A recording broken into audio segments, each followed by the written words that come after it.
en el libro de Efesios, en el capítulo 1, del versículo 1 y en el versículo 2.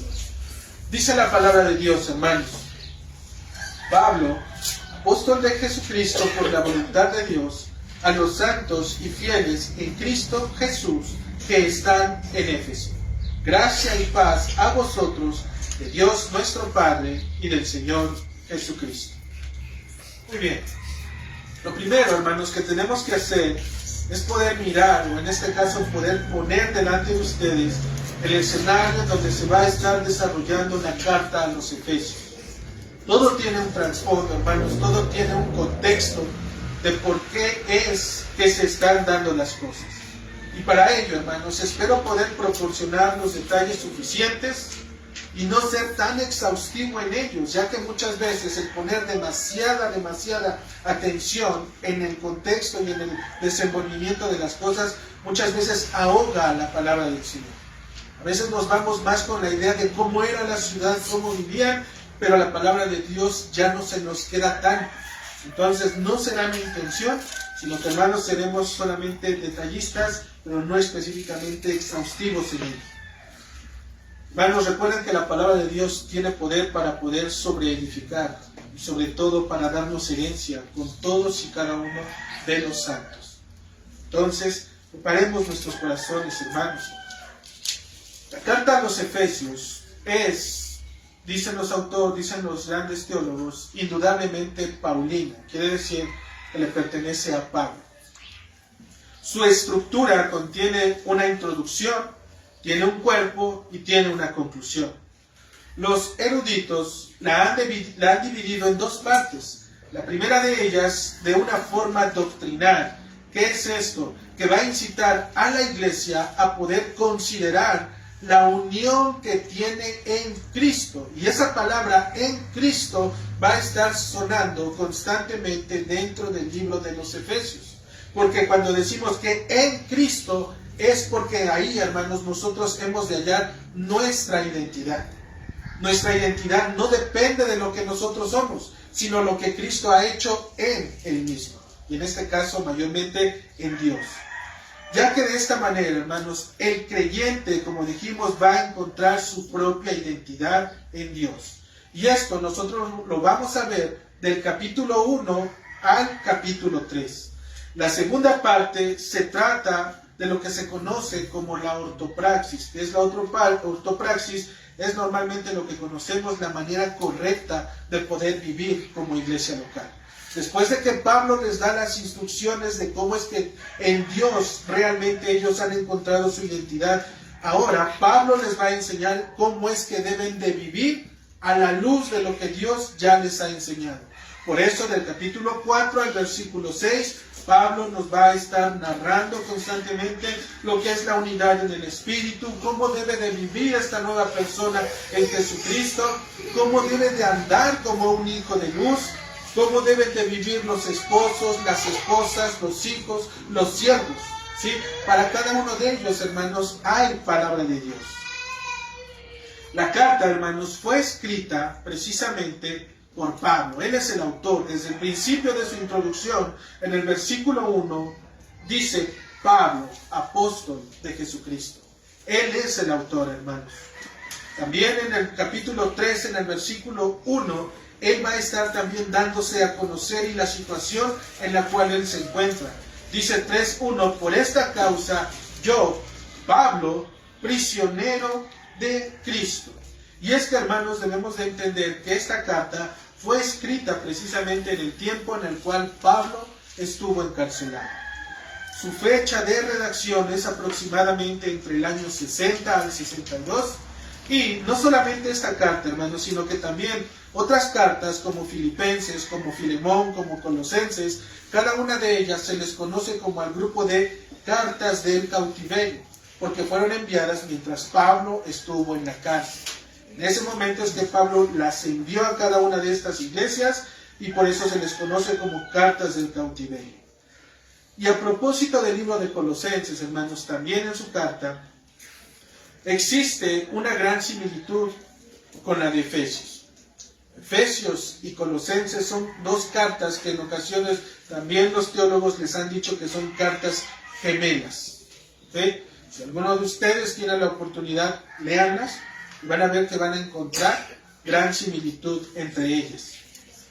Y este precisamente, hermanos, este argumento que les estoy diciendo ha servido, que no todo es, como dicen por ahí, la vida de color de rosa, sino que también sabemos que se han de levantar personas que han de querer ir en contra de la palabra de Dios. Y esta parte de Efesios y Colosenses, que son cartas gemelas, si así la podemos llamar, ha servido como un argumento para descartar precisamente la autoría de Pablo. Hay quienes han dicho que no, esta carta de Efesios no es de Pablo, porque se parece mucho a la de Colosenses, puesto que se escribió primero la de Colosenses. Ellos dicen que Colosenses sí es realmente paulina, pero que la de Efesios solamente es obra de un imitador que sirvió de los colosenses para poder reproducir el lenguaje de Pablo y de algunos otros pensamientos que tiene la carta. Otro argumento que han utilizado, hermanos, es que realmente cuando nosotros leemos Pablo, apóstol de Jesucristo, por la voluntad de Dios, a los santos y fieles en Cristo Jesús que están en Éfeso, esa palabra, esas dos palabras, en Éfeso, en los escritos más antiguos, hermanos, no se encuentran, no aparecen. No quiere decir que en todos.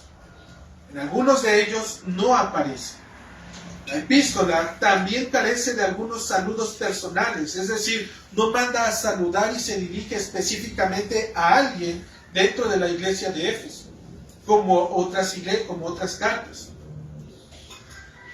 Pablo, hermanos, debemos de recordar que pasó 3 años en ese lugar. Definitivamente tuvo que haber conocido a alguien y dirigirse hacia esa persona. Además, también conocía a los ancianos, puesto que recordamos que Pablo establecía iglesias. Y la manera de establecer iglesias es estableciendo el gobierno dentro de la iglesia.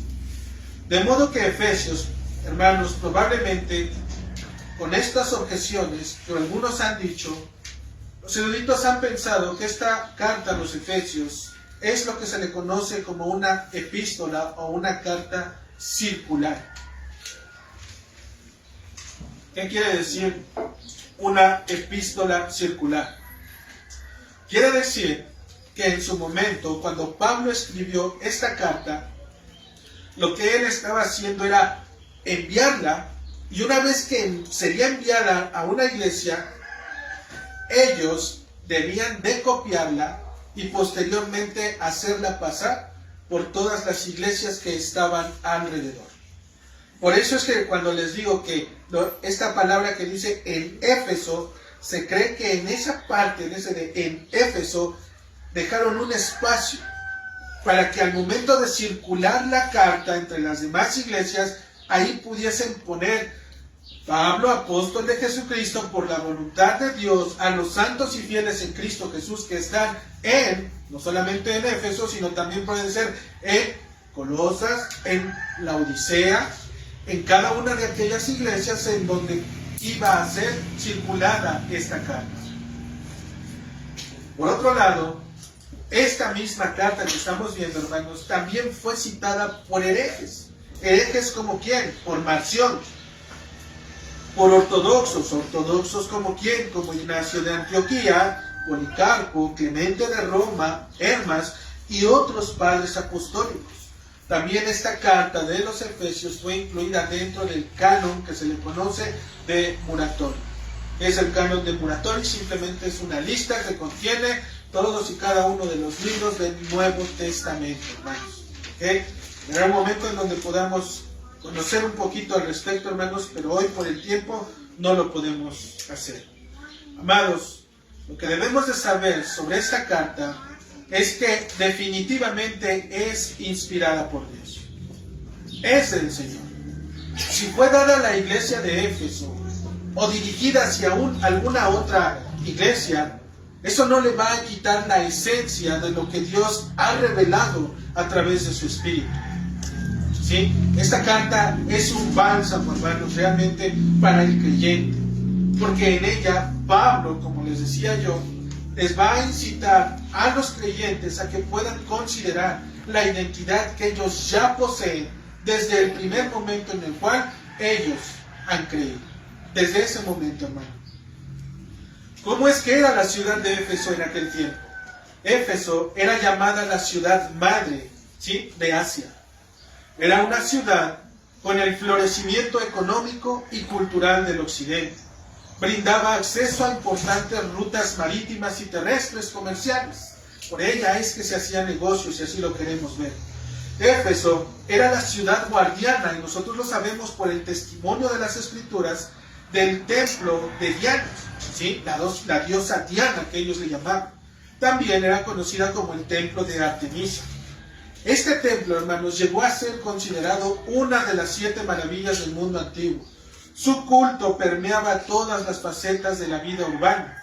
Su templo servía como la principal institución bancaria de la urbe, es decir, en ese lugar las monedas que ellos usaban como medio de intercambio traían realmente la imagen de esta diosa Diana. Se celebraban festividades a su nombre y también se hacían juegos en honor a esta deidad. Demetrio, un platero de la ciudad, que ustedes pueden ver en Hechos 19:7, afirmaba que Artemisa era adorada no solamente en la provincia de Asia, sino también en el mundo entero, hermanos. En el mundo entero era adorada esta diosa Diana. ¿Qué es lo que nos hace pensar eso, hermanos? Si vemos la ciudad grande, con comercio, con afluencia económica, con personas haciendo negocios, con un tipo de moneda, donde traen el ídolo en el cual ellos creen, ¿a qué conclusión llegamos? Que la ciudad era una ciudad que estaba plasmada y llena ¿de qué? De idolatría, ¿verdad? De idolatría, era una ciudad idólatra. Entonces podemos decir, ¿cómo es que va a llegar el Evangelio a este lugar, a Éfeso? Y nosotros, para ello, hermanos, les voy a pedir que me vayan acompañando ahí con sus Biblias. No los voy a ir mencionando, voy a ir dando los textos para que ustedes en algún momento puedan ir ahí viéndolos, puedan ir apoyándose. Dice la Escritura que durante su segundo viaje misionero, Pablo, si ustedes van a Hechos, capítulo 18, en el versículo 18, dice que en su segundo viaje misionero, Pablo zarpó a Siria y llevó consigo a Priscila y Aquila, a quienes dejó en la ciudad de Éfeso. Eso ustedes lo ven en Hechos 18, versículos 18 y 19. Después se despidió de los hermanos y navegó a Siria, y con él Priscila y Aquila, viéndose rapado la cabeza en Cencrea, porque tenía hecho voto, y llegó a Éfeso y los dejó allí. Ahí es donde Pablo dejó a quién, a Priscila y Aquila. Ahí ellos van a comenzar esa labor de poder compartir ¿qué? El Evangelio, hermanos. El Evangelio es que ahí es donde va a empezar a llegar. Estos hombres tuvieron que haber sido los encargados de llevar por la ciudad con el propósito de poder establecer esta iglesia. Prontamente comenzó a hacerse de personas valerosas, hermanos, en el Evangelio. ¿Por qué les digo que prontamente? Si ustedes ven en el versículo 24 de Hechos 18, dice la Escritura que llegó entonces a Éfeso un judío que se llamaba Apolos. Apolos, hermanos, era un varón elocuente y poderoso en las Escrituras, Hechos 18:24. Y hermanos, ¿acaso no es un motivo de alegría poder realmente recibir a hermanos dotados por la palabra de Dios que vengan y se congreguen entre nosotros? Que realmente ellos lleguen de alguna parte, alguna visita a alguien, y que en ese momento lleguen y digan, disculpen, ¿esta es una iglesia? Por supuesto que es una iglesia. Y que cuando él tome lugar y escuche la enseñanza que se está dando, si este varón está dotado por la palabra de Dios, que pueda levantarse y pueda decir, Señor, gracias, porque has dejado una iglesia verdadera que obedece a tu palabra. Es realmente un testimonio maravilloso, hermanos. Por eso es que Éfeso se empezó a llegar de personas, como dice este varón, elocuente y poderoso en las Escrituras. Conocía la palabra de Dios. A veces los hombres, hermanos, hombres inconstantes y débiles en la fe de Cristo, los miran a estos hombres como competencia, o en casos extremos denotan la insatisfacción que les provoca este tipo de personas que llegan a la iglesia. Los empiezan a examinar, los empiezan a juzgar, empiezan a ver qué es lo que dicen, qué es lo que hablan, y si no se conforman con lo que ellos creen o piensan, los empiezan a hacer poco a poco a un lado. Sin embargo, vemos cómo la iglesia de Éfeso lo recibió, hermanos. ¿Cómo lo recibió? En Hechos, capítulo 18, en el versículo 26, dice que comenzó a hablar con denuedo en la sinagoga. Pero cuando lo oyeron Priscila y Aquila, ¿qué hicieron? Le tomaron aparte y le expusieron más exactamente el camino de Dios. Este varón traía verdad acerca de las cosas de Dios, pero todavía había cosas que ellos debían que afinar. Exactamente, afinar. Había cosas por las cuales ellos todavía tenían que tomarlo aparte y enseñarle, hermano Apolos, gracias damos a Dios por la obra que Él está haciendo en ti. Pero ahora es necesario que podamos encaminarte a algo más fino, a algo más mejor. Y esa es la labor de la iglesia, hermano. El poder recibir a los hermanos, y una vez que están aquí, aun cuando ellos traen cosas de Dios, pensamientos de Dios, teorías de Dios, tradiciones de Dios, nosotros poderlos tomar, poderlos abrazar y poderles decir, hermano, sé bienvenido, toma asiento y vamos a leer la palabra de Dios.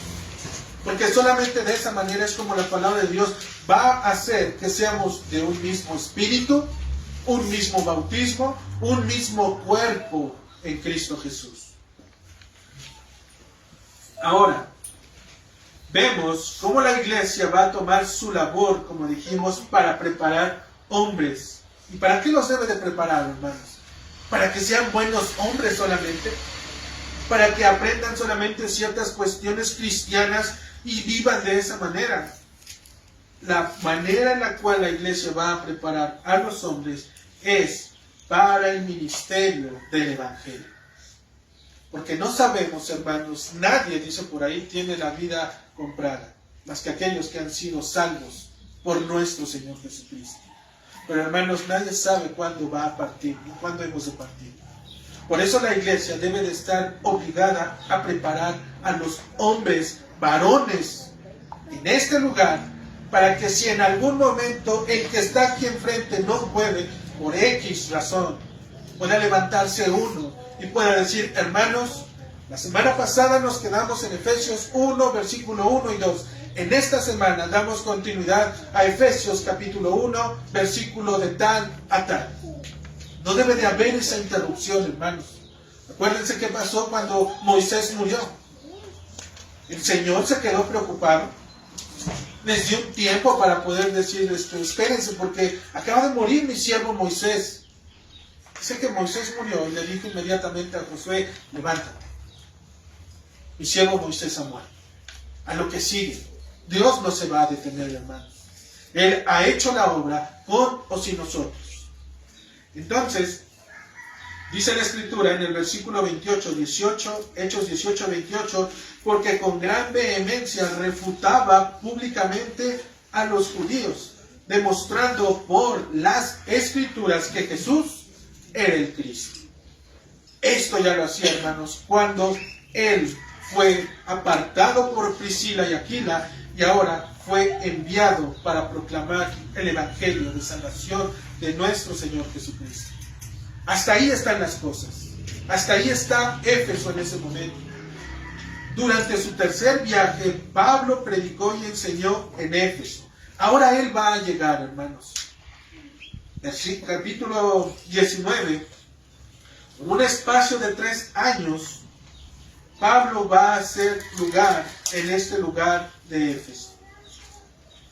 Hizo milagros extraordinarios, echó fuera demonios, Hechos 19:11, y muchos creyeron en el Señor, y algunos que antes practicaban la hechicería quemaban sus rollos, Hechos 19 del 18 al 19.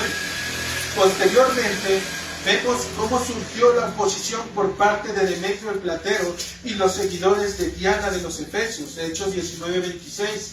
Finalmente vemos cómo en Hechos 19:30 Pablo es detenido por sus seguidores por miedo a la multitud que estaba reunida.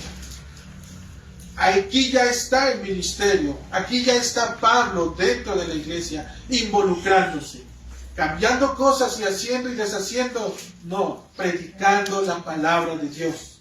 Porque para esto estaban aquellos hombres, para poder tener un orden. Después de su salida de Éfeso hacia Macedonia, en Hechos 20, versículo 1, dice, después que cesó el alboroto, cuando empiezan a gritar, grande es Diana de los Efesios, dice que llamó Pablo a los discípulos y habiéndolos exhortado y abrazado, se despidió y salió para ir a Macedonia. Pablo, hermanos, no había rehuido en anunciar todo el consejo de Dios. Por el contrario, él se entregó completamente. Por tanto, él sabe que después de su partida van a entrar en medio de ellos lobos rapaces que no van a perdonar al rebaño. Hechos 20:29. Por esta razón es que más adelante Pablo va a escribir, después de su partida a Macedonia y dejar a la iglesia de Éfeso y tener esa preocupación, Pablo les va a escribir una carta ¿a quién? ¿Recuerdan quién era el pastor de Éfeso? ¿Quién se quedó? Timoteo. Pablo le va a escribir una carta a Timoteo. ¿Para qué? Para que mandase a algunos que ya estaban entonces en ese momento dentro de la iglesia, que no enseñen ¿qué? Diferente doctrina. Por eso Pablo instruyó primeramente a la iglesia y una vez que la instruye y pone el orden, él se retira, pero se va preocupado con eso en su corazón. Van a entrar lobos rapaces. Va a haber quien quiera entrar y quien quiera empezar a decir que podemos hacer esto, podemos hacer aquello, ya no es necesario esto, mejor deberíamos de hacer aquello. Y Pablo le va a escribir a Timoteo y le va a decir, Timoteo, ten cuidado porque algunos se han levantado y no deben de enseñar diferente doctrina. No presten atención a fábulas y tampoco a genealogías interminables. Debemos de recordar, hermanos, que también en la iglesia había todavía algunos judíos que todavía tenían ese sentir de decir que las tribus, que todo esto. Pablo va a terminar con todo eso en la carta a los Efesios y les va a decir que de dos pueblos Dios hizo uno solo. Y eso es suficiente. Finalmente, hermanos, vemos por el testimonio de las Escrituras cómo es que va a acabar la iglesia de Éfeso. Apocalipsis capítulo 2, del versículo 2 al versículo 5, el Señor va a alabar las obras y el trabajo que la iglesia hizo en aquel momento. ¿Qué es lo que hizo? Probó a aquellos que se habían levantado en medio de ellos. Ellos decían que eran apóstoles, pero la iglesia los probó. ¿Y qué es lo que hallaron? ¿Fueron hallados qué? Mentirosos. Lamentablemente toda esta labor, hermanos, no tiene sentido si solo se vive una sola vez. De nada sirve que nosotros un día nos levantemos y digamos, vamos a probar a los hermanos realmente si son hermanos. Y un día nos paramos y lo hacemos y después nos olvidamos de ello durante 3 o 4 años. ¿Vale? No tiene caso si no se vive diariamente. Por esta causa es que el Señor va a decir al ángel de la iglesia de Éfeso que han abandonado su primer amor. Por lo tanto, deben de recordar, dice el Señor, de dónde es que han caído y deben de arrepentirse, haciendo las primeras cosas, ya que de lo contrario el Señor mismo quitará su candelero. Y así es como termina, hermanos, la iglesia de Éfeso hasta en ese momento, el año 90, el año 100 aproximadamente. Una iglesia donde comenzó por la obra del Espíritu Santo en Priscila y Aquila. Pablo estuvo ahí por un periodo de 3 años preparando a la iglesia para poderles ministrar. Si en la Escritura nos dice, hermanos, en Hechos 20, que cuando él llegó, habló con unos hombres que iban ahí, les preguntó acerca del bautismo, y ellos no sabían que había un bautismo en el Espíritu, y dice que en ese momento les explicó, y en ese momento ellos creyeron y fueron convertidos. ¿Se imaginan lo que hizo entonces 3 años Pablo? todo lo que Él, obviamente por la obra de Dios, hizo en ese lugar. Pero finalmente vemos cómo es que termina la iglesia. Olvidó a su primer amor. Se apartó de las cosas primeras. Dejaron entrar cosas que Dios había prohibido que no lo hicieran.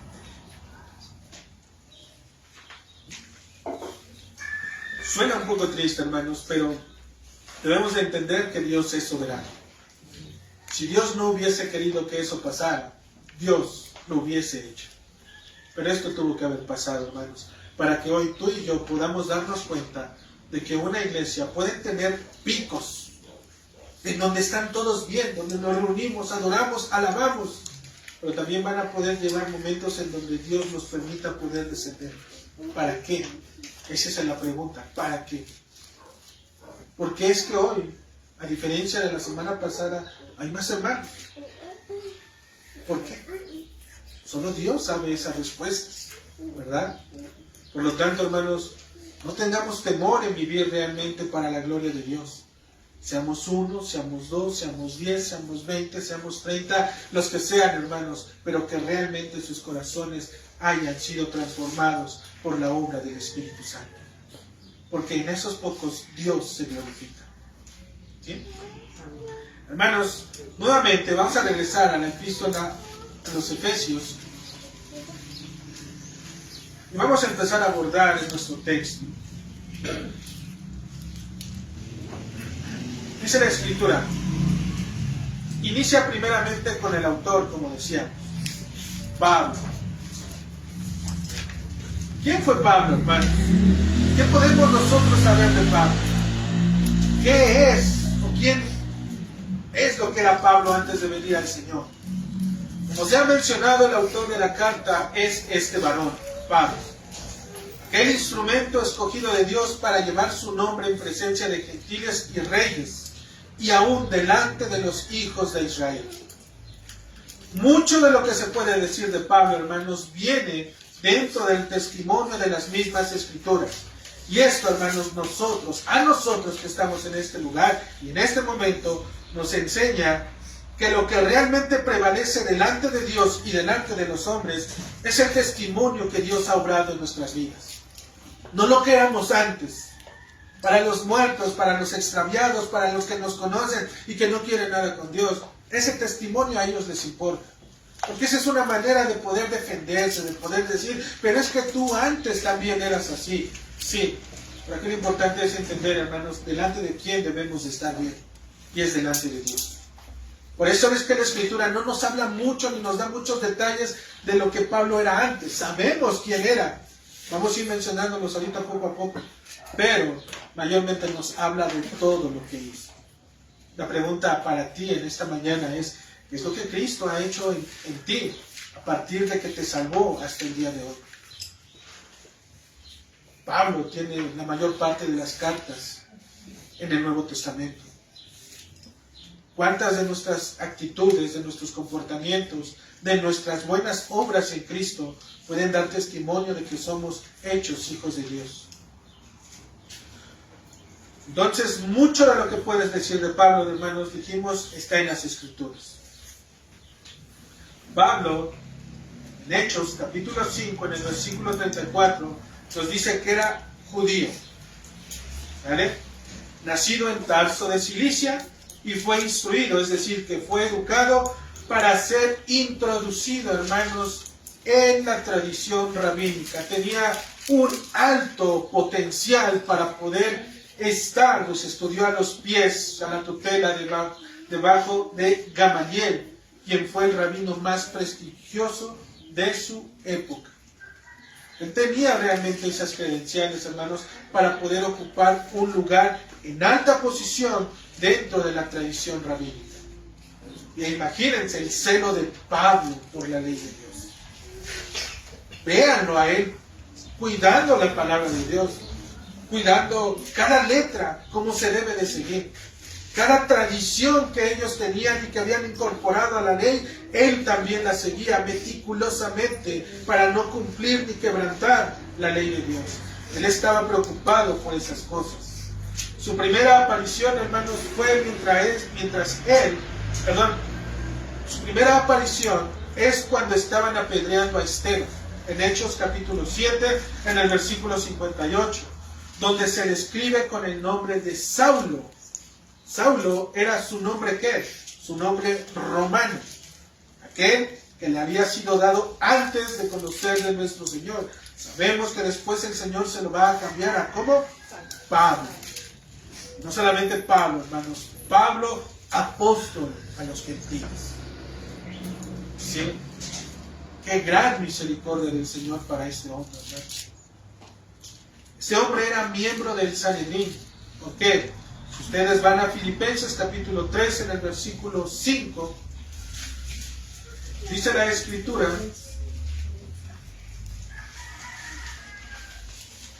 que él fue circuncidado al 8º día, del linaje de Israel, de la tribu de Benjamín, hebreo de hebreos, y en cuanto a la ley era fariseo. Él pertenecía a esa élite del fariseísmo. Entonces, hermanos,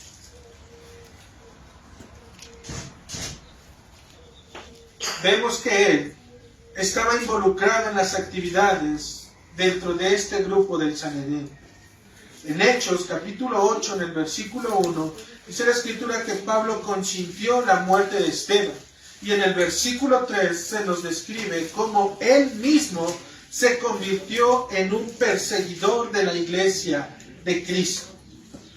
Tanto fue su celo por su nación y la ley de Dios, que fue comisionado ¿hacia dónde? Hacia Damasco, con la autoridad de ¿quién? Del sumo sacerdote. Él sabía lo que quería. Había un grupo que se estaba levantando y la voluntad de Pablo en ese momento era ¿qué? Exterminar completamente con aquellos hombres que eran llamados del camino. Ellos estaban estorbando, estaban tomando las verdades de Dios y las estaban dando de una manera diferente.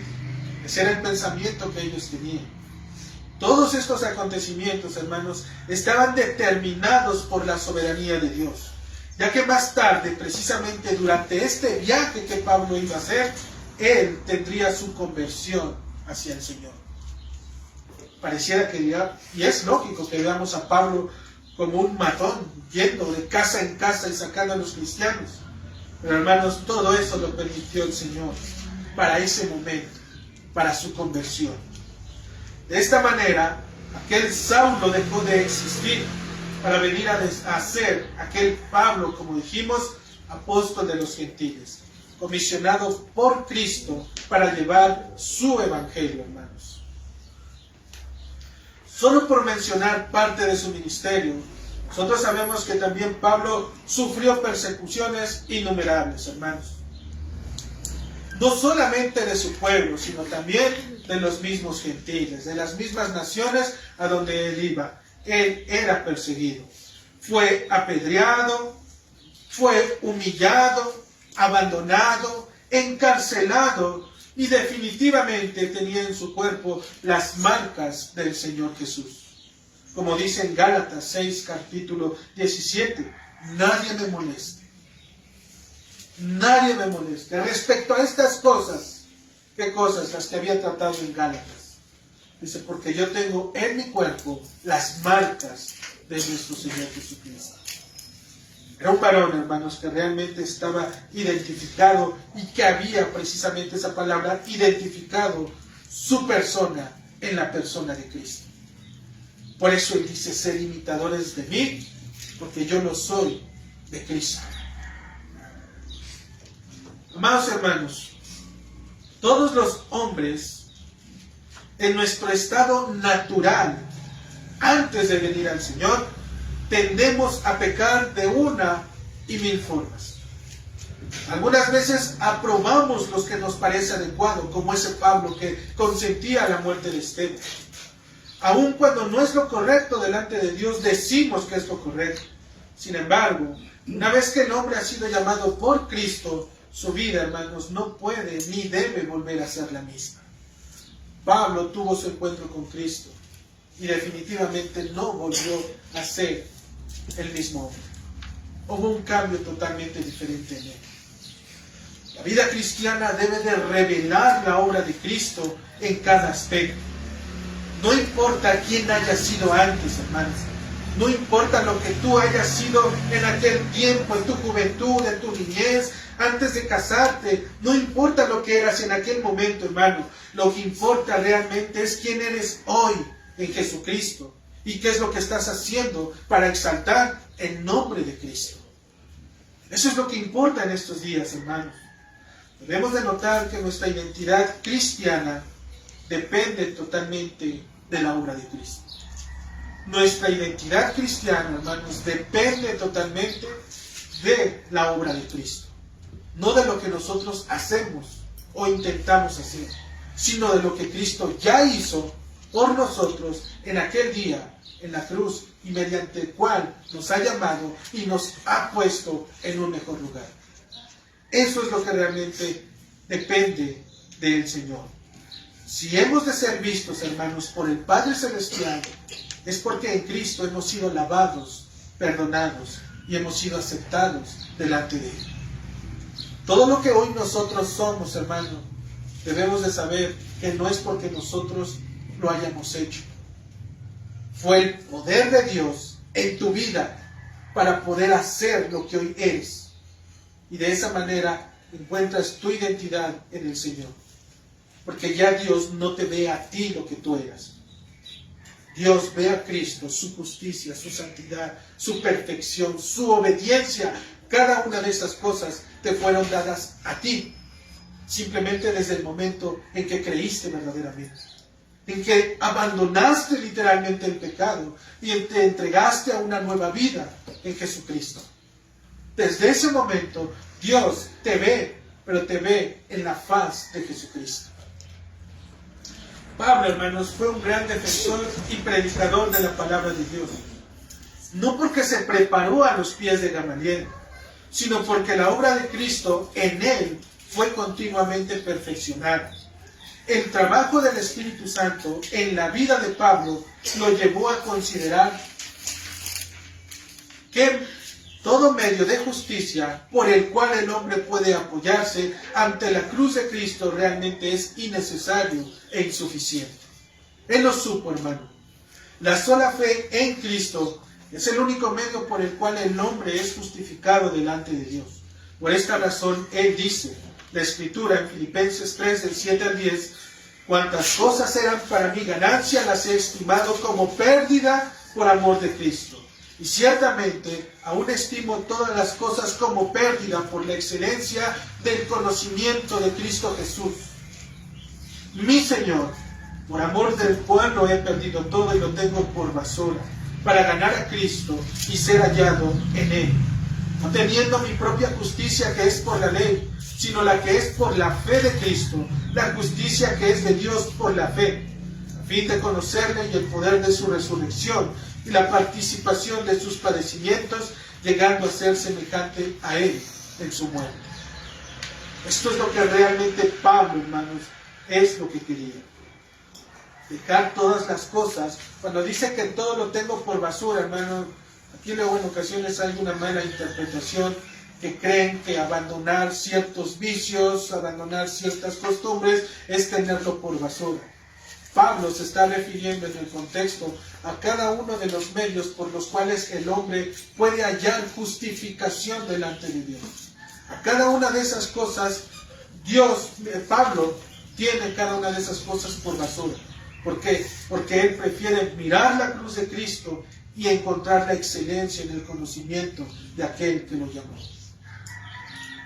Basura es aquello, hermanos, que los hombres nos dicen que nos portemos bien, que le echemos ganas, que hagamos buenas obras y demás. Todos esos medios son cosas que el hombre considera justicia delante de Dios. Y Pablo dice, no sirve todo eso. Yo, Pablo en este caso, fue fariseo, maestro de la ley. Dice, y todas esas cosas no sirven. Lo que sirve es la excelencia en el conocimiento de Cristo Jesús. Eso es lo que realmente te va a justificar delante de Dios. Pablo se está identificando con Cristo, hermanos, al abandonar cualquier medio de justicia. Su verdadera persona, no la terrenal, sino la espiritual, se somete a la voluntad del conocimiento de Cristo a fin de ¿qué? De conocerlo. Se va a someter con el propósito de conocerle y ser partícipe en su resurrección y en la participación de sus padecimientos. Porque aún en estas aflicciones, hermanos, son necesarias para poder encontrar nuestra identidad en Cristo. No solamente debemos de ser o tener identidad en las bendiciones que Dios nos ha dado a través de Jesús, nuestro Señor y Salvador, sino también en sus aflicciones. Es que encontramos nuestra identidad en Él. Poco se puede decir, hermanos, de la apariencia personal de este gran apóstol. En un libro apócrifo, hermanos, que lleva el nombre de Hechos de Pablo y Tecla, Pablo es descrito como un hombre de baja estatura, con cabeza puntiaguda, es decir, calvo, arqueado de piernas, robusto, de ceja fruncida, nariz aguileña, lleno de gracia. Unas veces parecía un hombre, otras tenía el rostro de un ángel. Juan de Antioquía describe a Pablo con hombros redondos y tenía una mezcla de palidez y era rojo de tez y una amplia barba. Sus oponentes en Corintios, en 2 de Corintios, capítulo 10, versículo 10, decían de él: sus cartas son pesadas y poderosas, pero su presencia corporal es débil y su discurso despreciable. Puedes ver cómo la letra tiene poder, pero no era porque era de él, era de Dios literalmente, hermano. Por eso es que ellos dicen, sus cartas son pesadas y poderosas. ¿Para quién es pesada y poderosa esto? Para el pecador, hermano, porque no lo soporta. Pero para que ha venido a Cristo y ha encontrado un refugio en Él, son un aliento, hermanos, para seguirse esforzando en los caminos de Dios. Un teólogo protestante alemán llamado Gustav Adolf Diesmann dice acerca de Pablo: estaba agobiado por un cuerpo enfermo y sin embargo fue un hombre de gran resistencia y de una capacidad casi ilimitada para el trabajo en el reino de Dios. El secreto de su fuerza yace en su Dios, que le dijo: bástate mi gracia, que mi poder se perfecciona en la debilidad. Fue un hombre de gran humildad, pero al mismo tiempo fue capaz de pronunciar palabras de gran autoconfianza. Ante Dios, un gusano; delante de los hombres, un águila. Ese era aquel Pablo, hermanos. Un Saulo antes de venir al Señor y un Pablo después de venir al Señor. Su trabajo y sus obras las conocemos. Este Pablo, hermanos, dice nuestro texto, nuevamente vengamos a él, dice apóstol de Jesucristo, hermanos. ¿Cuál era la comisión del autor? La Escritura nos dice que fue un apóstol de Jesucristo. Y la palabra apóstol quiere decir enviado o comisionado. Y en este caso va a ser enviado y comisionado directamente por Cristo, quien lo ha puesto como embajador para llevar el mensaje del Evangelio. Es importante saber, hermano, que Pablo fue apóstol de Jesucristo, ya que no se pudo haber enviado solo. Él no pudo haber tenido ese deseo. Por eso la Escritura nos dice, Pablo, apóstol de Jesucristo. ¿Por qué? ¿Porque él quiso? No, por la voluntad de Dios es que él es apóstol. Porque todas esas excelencias que Pablo puede describir dentro de las Escrituras son por causa del testimonio de Cristo en la vida de este hombre, no porque él mismo las haya hecho. Hoy en día, hermanos, de cada 10 iglesias en una ciudad existen 5 de ellas. Y en cada una de esas 5 tienen apóstoles o tienen profetas. La pregunta que debemos hacernos es, ¿quién los comisionó a ellos? ¿Quién les dio esa encomienda de ser apóstoles de Cristo? Si realmente son apóstoles, ¿por qué no tienen el mismo impacto en la obra evangelística que tuvieron estos primeros apóstoles en aquel tiempo? ¿Acaso la unción del Espíritu Santo se ha agotado en ellos? Han pasado tantos años que el Espíritu Santo ha tenido poder para poderlos ungir verdaderamente a estos nuevos apóstoles de Cristo. Por el testimonio, hermanos, de las Escrituras, sabemos que el oficio del apostolado ya no existe en nuestros días, se acabó.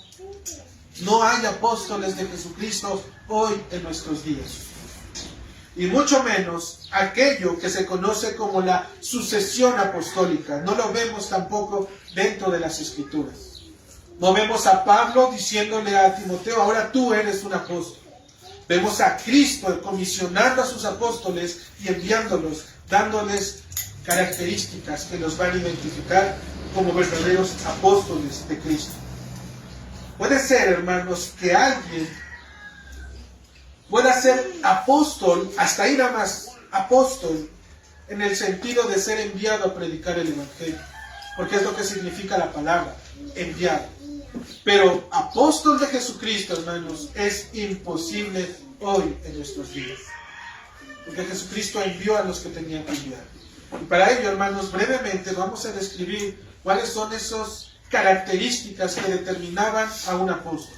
Primeramente, debían de haber caminado con Cristo y haber sido enviados directamente por Cristo en el gobierno que Dios tuvo en esta tierra. Y eso nosotros lo vemos en Hechos 1:21 y en Marcos. ¿Cómo? Cuando Pedro se levanta y dice, es necesario que de entre aquellos que están en nosotros, uno se levante para que tome este oficio. Y él va a decir cuáles son esas condiciones. Tuvo que haber estado con nosotros, con los apóstoles, en el ministerio de Cristo. Haber presentado y haber visto literalmente a Cristo resucitado. Número 2, esa fue la número 2, tuvo que haber sido testigo de la resurrección y de la ascensión a los cielos.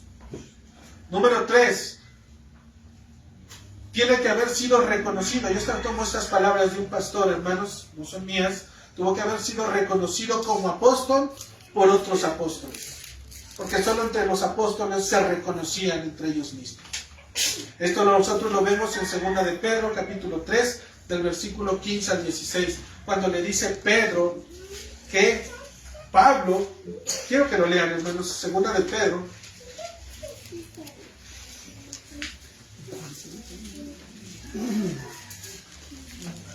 capítulo 3, versículo 15.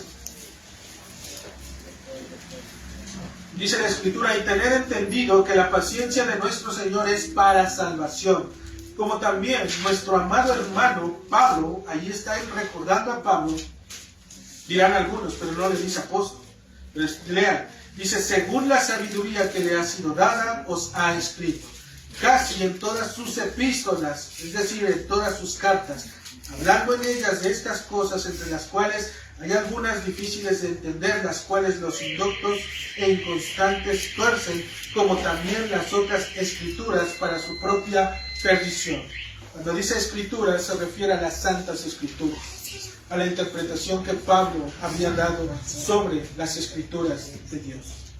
Y este trabajo solamente lo podía hacer Pablo. Bueno, el Espíritu Santo a través de Pablo. También, hermanos, las señales, un distintivo también de un apostolado, iban a ser las señales y milagros que avalaban el testimonio de que eran apóstoles de Cristo. Para ello, en Marcos capítulo 16, en el versículo 16, 14, dice la Escritura, quiero que pongas atención en este parte, hermano. Hay quienes creen que estas palabras son puestas para aquellos que creen literalmente así. Pero escucha, dice, finalmente se apareció a los 11 mismos. Ellos estaban sentados a la mesa.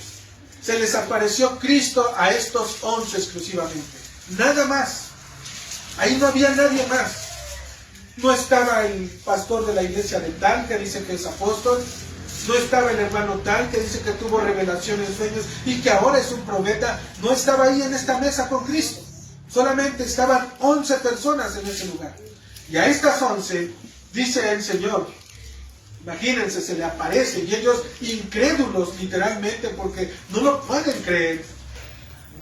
Cristo les va a decir en el versículo 16, el que creyere y fuere bautizado será salvo, mas el que no creyere ya será condenado. Dice, y estas señales seguirán a los que creen.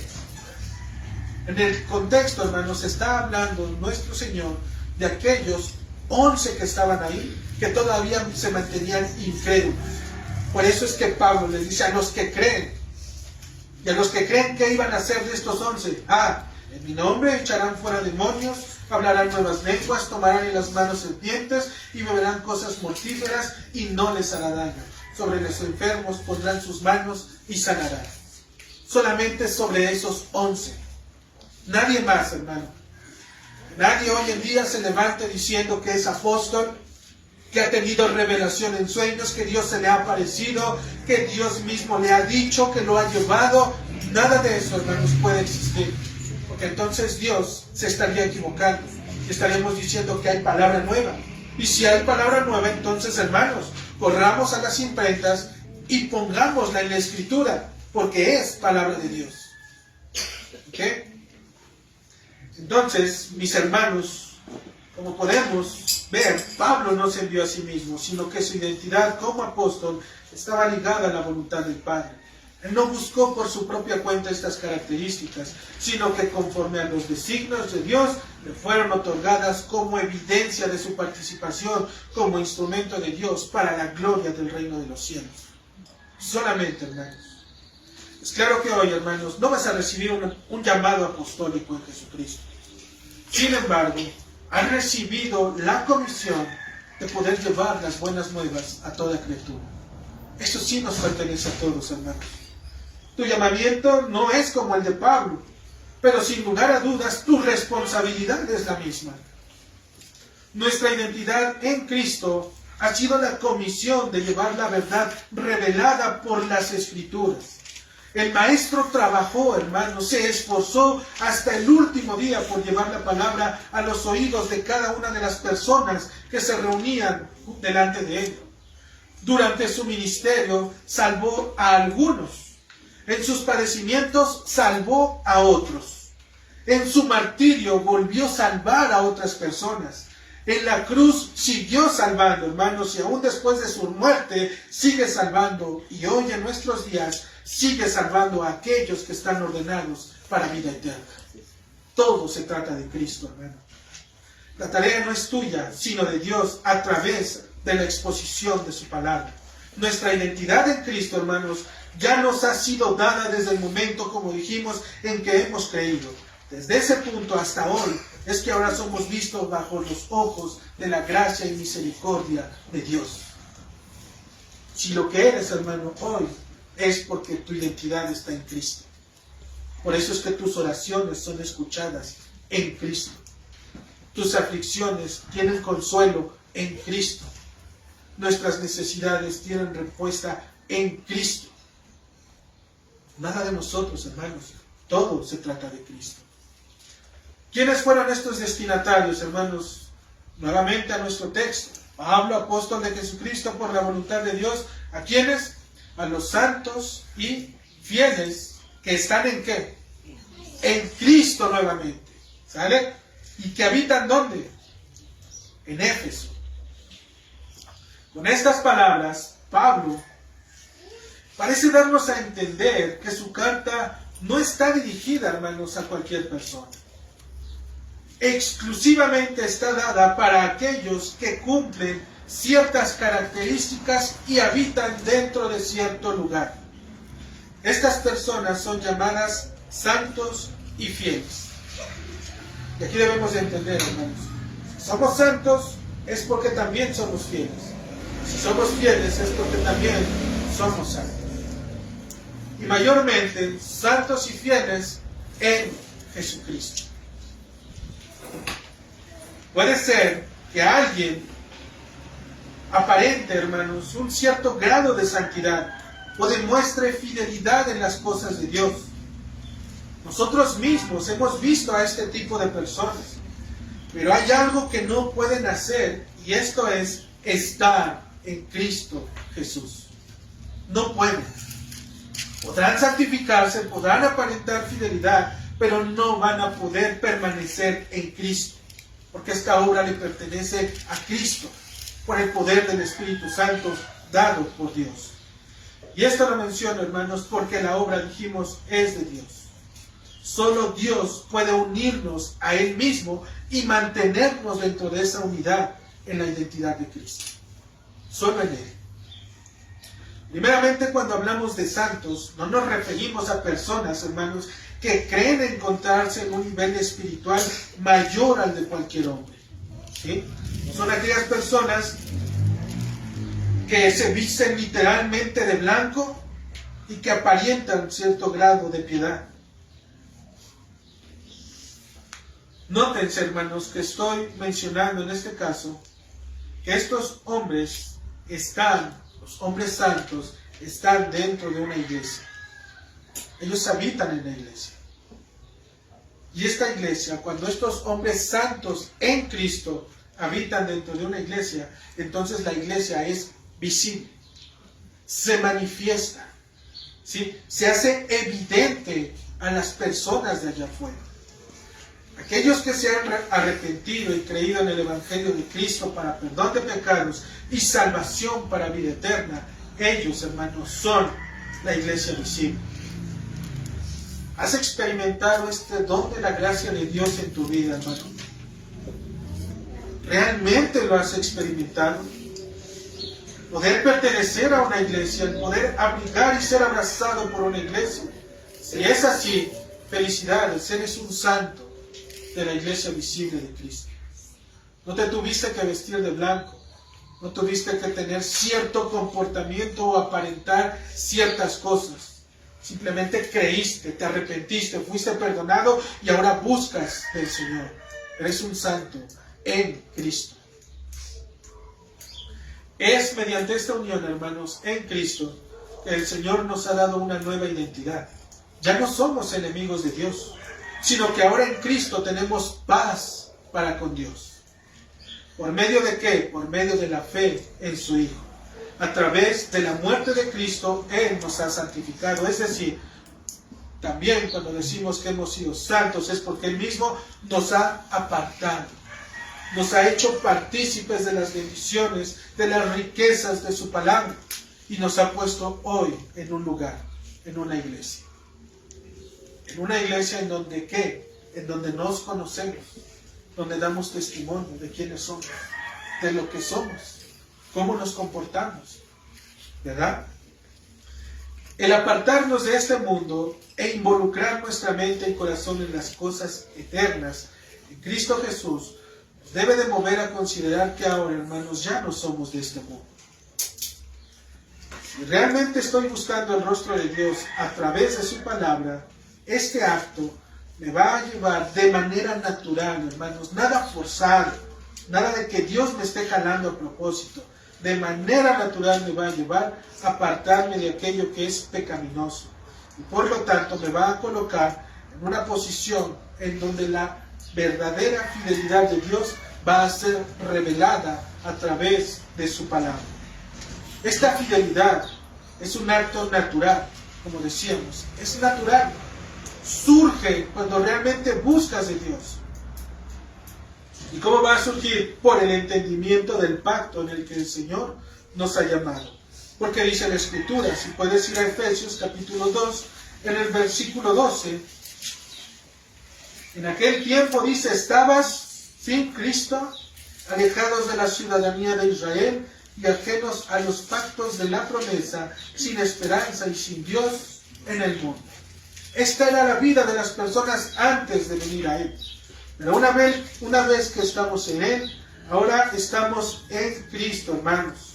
Cuando antes estábamos sin Cristo, ahora en su llamamiento Él nos ha acercado y nos ha dado una ciudadanía junto con el pueblo de Israel. Y ahora el pueblo de Israel y la iglesia gentil, los gentiles, son un solo pueblo, una nueva iglesia. No existe tal separación, hermanos, de que el pueblo de Israel es uno y posteriormente la iglesia es otra. Dios llama a una esposa, no tiene dos esposas. De estos dos pueblos, Dios ha hecho uno solo. ¿Por qué? Porque derribó la pared que estaba entre nosotros. La pared intermedia de separación, aboliendo, quitando las enemistades de la carne, la ley de los mandamientos expresados en ordenanzas, para crear en sí mismo de los dos un solo y nuevo hombre. Ahí, hermano, es que nosotros estamos. Ahora, hermanos, en Cristo hemos encontrado nuestra identidad manifestada en la fidelidad al pacto de Dios. Sus promesas nos pertenecen. Y Dios el Padre ahora sabe que somos fieles, no porque nosotros mismos, hermanos, lo hayamos dicho o estemos queriendo tratar de vivir o aparentando, sino porque por causa de la obra en Cristo. Es en Cristo, hermanos, que tú tienes estas promesas. Si nosotros nos mantenemos infieles, dice la Escritura, Él permanece fiel. Por eso es que, hermano, si fuera por causa de nosotros, ¿cuántas veces no hemos fallado? ¿Cuántas veces no nos hemos tropezado y hemos hecho lo incorrecto? Pero Dios no mira esas debilidades, sabe que tenemos flaquezas. Sin embargo, Dios mira la fidelidad que está en Cristo. Y esa fidelidad y esa santidad hoy Dios nos las da, nos las imputa, nos las otorga, para que ahora Dios vea la obra de Cristo y no la nuestra. Ahora, es importante mencionar lo que comentamos hace un momento, hermanos. Pablo se está dirigiendo, decíamos hace rato, a una iglesia visible verdaderamente, hermano. Y esta iglesia se encuentra en Éfeso. Esta iglesia que se encuentra en Éfeso es el cuerpo visible de Cristo, manifestado conforme a la palabra de Dios. No está hablando Pablo a un grupo de cristianos que solamente se reúnen ocasionalmente o que asisten regularmente a algún lugar, sino a un cuerpo bien organizado, hermano. Esto lo podemos deducir por la misma Escritura. Si tú lees Efesios capítulo 4, del versículo 11 al 12, dice que y Él mismo constituyó a unos apóstoles, a otros profetas, a otros evangelistas, a otros pastores y maestros, a fin de perfeccionar a los santos para la obra del ministerio, para la edificación del cuerpo de Cristo. Por lo tanto, estamos diciendo que Pablo se está refiriendo realmente a una iglesia verdadera, hermanos. A una iglesia en donde Dios ha otorgado dones.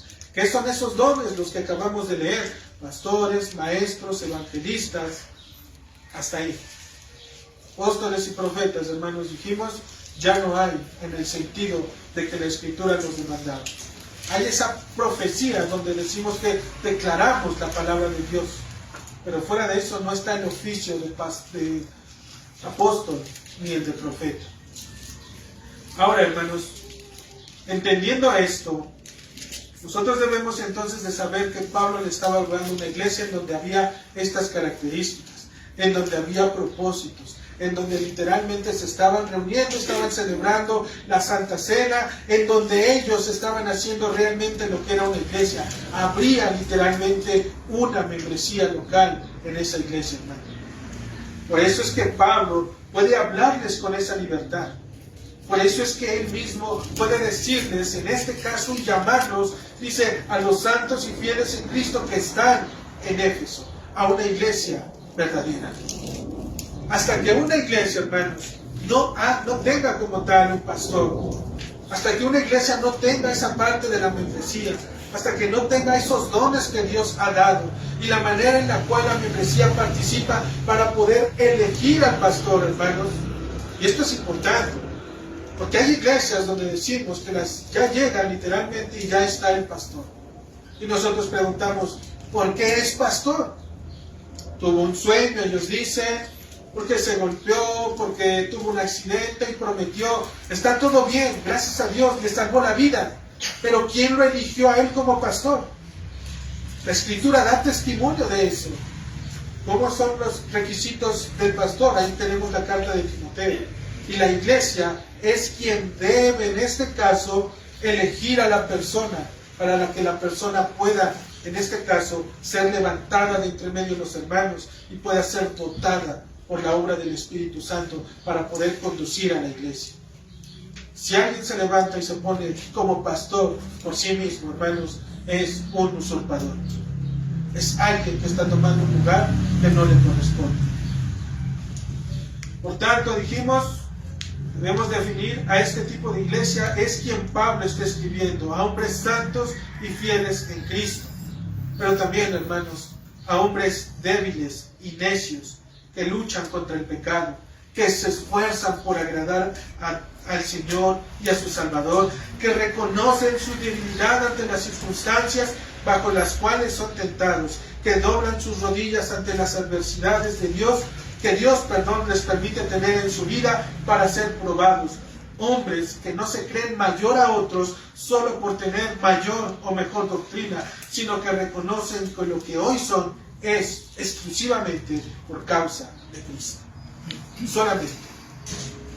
Por esta razón es que Cristo nos dijo, apartados de mí, nada podéis hacer. Apártate de Cristo, hermano, y verás inmediatamente cómo el mundo se te viene encima.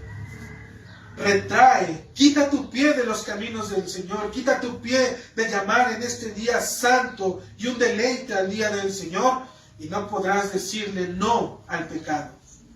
Apártate de Cristo y mira cómo el pecado se va a pasar delante de tus ojos y tu corazón lo seguirá para poder encontrarse con Él y fundirse en un caluroso abrazo. Apártate de Cristo y podrás mirar realmente la persona que eres. Por esta razón, mis hermanos, es que nuestra identidad como santos y fieles en las manos de Cristo es una obra majestuosa y digna de alabanza. Porque el que la mira nos ha hecho aceptos en el amarle. Son aquellos que miran esta parte. Hallar nuestra identidad en Cristo, hermanos, bajo los conceptos de santidad y fidelidad, como hemos dicho antes, no se refiere expresamente a ya no volver a pecar, sino mayormente a reconocer que si no fuera por causa de Cristo, seguiríamos entregados a nuestros propios deleites. Una vez que Dios el Padre nos ha llamado a través de Jesús, nuestra identidad está completa porque estamos en Él. Nadie, hermanos, nos va a poder arrebatar. Nadie nos va a poder quitar de ese lugar. Lo único que puede, ya nos han perdonado, hermanos. Podríamos preguntar entonces, ¿quién acusará a los escogidos de Dios? Si Dios es el que justifica. Dios mismo puede negarse a sí mismo. Por supuesto que no. Finalmente, hermanos, para terminar, vemos en el versículo 2 el saludo de Pablo. Para los santos y fieles. Este saludo es para ellos, para santos y fieles. Pero que viene, hermano, directamente de la boca de Dios. Este saludo, hermanos, es Dios mismo hablándole a sus santos y a sus fieles. No debemos olvidar que sus apóstoles, hermanos, hablaban en el nombre de Dios.